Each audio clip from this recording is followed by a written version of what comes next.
नाज़रीन, कींचड़ ढंढ खां कराची वेंदड़ वाटर सप्लाई वारी K4 प्रोजेक्ट में जुंगशाही जे नौजवाननि खे रोज़गार न ॾियण तोड़े प्रोजेक्ट में आयल ज़मीननि जा मुआवज़ा न मिलण ख़िलाफ़ जुंगशाही जे केतिरनि ई रहवासियुनि बेरोज़गार नौजवान जुंगशाही में एहतजाजी मुज़ाहिरो कयो।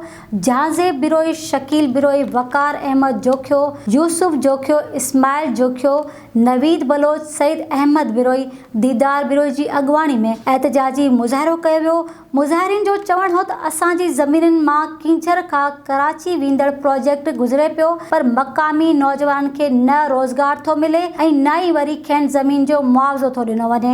मक़ामी नौजवान खे नज़रअंदाज़ करे ॿियनि शहरनि तोड़े ॿियनि इलाइक़नि खां माण्हू घुराए उन्हनि खे भर्ती कयो पियो वञे। हुननि वसवारनि खां घुर कई त मक़ामी नौजवान खे रोज़गार मुहैया करे परेशानी खां बचाए खेनि ज़मीननि जा मुआवज़ा ॾियारा वञनि, ॿी सूरत में सख़्तु एहतजाज कयो वेंदो।